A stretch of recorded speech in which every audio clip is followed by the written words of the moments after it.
اپنے لوگوں کا زندہ رہنے کا حق جو ہے اس پہ مل کے کام کیوں نہیں کر سکتے؟ وہ کیسے کریں گے؟ میں نے آپ سے عرض کیا کہ ہمیں ایک دوسرے کو برداشت کرنے کی، ایک دوسرے کو تسلیم کرنے کی. آپ یہ نہیں کہہ سکتے کہ یہ شہر میرا شہر ہے، یہ صوبہ میرا صوبہ ہے، کیونکہ کوئی بھی کسی شہر کی، کسی صوبے کی اکیلے نمائندگی نہیں کر رہا. ٹھیک، ہم سب کو ایک دوسرے کو برداشت کرنا پڑے گا، ہم سب کو ایک دوسرے کو تسلیم کرنا پڑے گا. لیکن وہ تو کہتے ہیں کہ بندوق کے ذریعے ان کے مینڈیٹ کو خراب کیا جا رہا ہے. وہ شاید پیپلز پارٹی کی طرف اشارہ کر رہے ہیں. میری طرف کریں آپ چلے آپ دے دیں اس کا جواب. نہیں، میں تو ہماری طرف اشارہ نہیں کر رہے. کس کی طرف اشارہ کر رہے ہیں؟ مجھے نہیں پتا، وہ وضاحت کرتے ہوئے بات کرتا. ہم نے تو کوئی بندوق اٹھا کر کوئی، ہم نے تو ان کی مینڈیٹ کا احترام کیا ہے. ہمارے ساتھ شریک حکومت ہے اور پہلے دن سے ہمارے ساتھ ہے، کوئی علیحدگی نہیں ہوئی. یہاں سے بھی ہوئی ہے، اس کے باوجود بھی سندھ میں ہمارے ساتھ ہے. کوئی جھگڑا تو ہمارا ہے نہیں. اگر کوئی معاملات ہے تو ذمہ داری سبوں کی ہے. یہ کہنا کہ اکیلے سر حمل کریں گے، میرا اس پہ اعتماد نہیں ہے. ذوالفقار مرزا صاحب سے کراچی میں، کراچی اس وقت وہ کراچی نہیں جو کس زمانے مچھروں کی بستی ہوا کرتا تھا.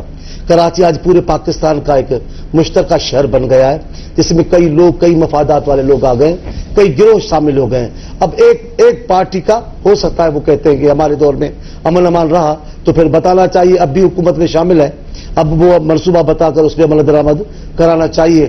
اگر حکومت اس منصوبے پہ عمل نہیں کر رہی ہے تو پھر لوگوں کو بتا دینا چاہیے کہ بھائی ہم نے یہ وہ منصوبہ دے دیا جس کا اپنے دور میں ہم نے امن امان قائم کیا تھا، اب پیپلز پارٹی عمل نہیں کر رہی تو وہ اور بات ہے. لیکن ہم سب ساتھ ہیں، ہم الگ نہیں ہیں. اور بندوق کا اشارہ میرا خیال ہماری طرف ان کا نہیں ہے.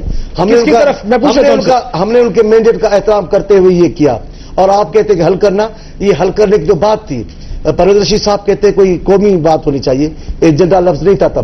تب پڑھے لکھے لوگوں کا مطالبہ تھا کہ کچھ عرصے کے لیے تمام پارٹیوں پر مشتمل کوئی ایسی حکومت ہو جو قومی حکومت، اب قومی ایجنڈا ہے، قومی حکومت کا چہرہ دکھائے. سندھ میں تو ہم نے ایسے کر دیا. حکومت چلانے کے لیے پھر قومی سوچ بھی ہونی چاہیے نا. آپ کی پارٹی کے پاس قومی سوچ کہاں سے آئے گی؟ ساری عمر ہم پاکستانی سوچ کے رہے ہیں، ساری عمر پاکستان کے تمام صوبوں نے ہمیں منتخب کیا ہے. آج آپ ہمیں اس سوچ سے سمجھ کے مبرا کرا کے وہ ہم ہے ہی نہیں. ابھی ایسا ہوگا نہیں.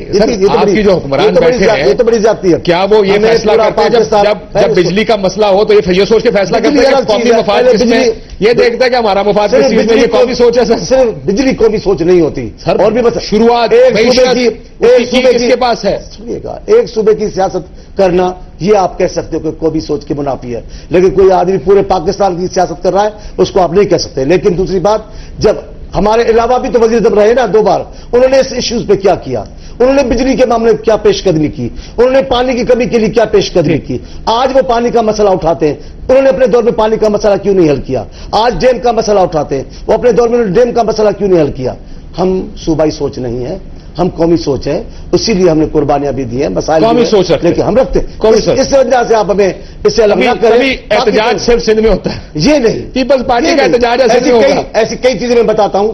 پارٹیوں سے وابستہ علاقے وہ صرف اپنے علاقوں میں ہو جاتی ہے. اصل ان کا گھر ہے پیپلز پارٹی کا، سندھ وہاں بھی ہے. اس میں کیا ہے، کئی مسئلے ہوتے ہیں جن پہ صرف صوبے پختونخوا میں ہوں گے، کئی ایشوز ہوتے ہیں صرف پنجاب میں ہوتے ہیں. یہ تو کوئی بات نہیں. ایشو احتجاج تو صرف پنجاب میں نہیں ہوتا نا سر. نہیں، قومی جماعت ہوتی ہے پورے ملک میں احتجاج کرتی ہے. آپ کا احتجاج پیپلز پارٹی کی قیادت نے کوئی اس کی کال نہیں دی کہ وہ پورے پاکستان میں کال ہوتی. یہ غلط بات ہے. اگر مقامی طور پہ کسی دوستوں نے کیا ہے تو وہ مقامی سطح پہ ہی ہوگا. ہڑتال کا اعلان مقامی طور پر کیا جا سکتا ہے پورے صوبے میں مسنگ نہیں. کوئی سندھ کے صدر نے اعلان نہیں کیا، کوئی سندھ کے نہیں کیا. نہیں، ذوالفقار مرزا صاحب نے اسی پروگرام میں آ کے کہا تھا ہم اسکول کے بچے نہیں ہیں کہ ہمیں باہر سے نہیں پڑے. وہ سینئر نائب صدر ہیں آپ کی پارٹی کے. ٹھیک ہے، لیکن مجھے ایسے کئی فیصلے ہیں جو انفرادی طور پہ کیے جا سکتے. لیکن میں نے مرزا صاحب کا وہ بیان سنا نہیں ہے تو میں اس پہ بات سنا دیتا ہوں، آپ سنا سکتا ہوں آپ کو. لیکن چلیں میں بریک لیتا ہوں. مجھے فارمولا ذرا دیکھ لیں کہ کراچی یا دوسرے معاملات خیال کے لیے ریمنڈ ڈیوس کا سر میں نے آپ سے ذکر کیا جس کے اوپر آپ کی پارٹی کے اوپر بڑی تنقید ہو رہی ہے پی ایم ایل این کے اوپر. کیسے ممکن ہے کہ سیاستدان کو پتہ ہی نہ ہو کہ کیا ہوا، اس کی نظر کے نیچے سے لوگوں کو نکال کے لے جایا جائے؟ یہ ناکامی ہے آپ کی کہ آپ کو علم ہی نہیں تھا؟ کراچی ہو، یہ معاملات ہوں، کیا ہمارے پالیٹیشینز اتنے نااہل ہیں یا اتنے بے خبر ہیں معاملات سے؟ اس پر بات کروں گا ایک چھوٹے سے بریک کے بعد.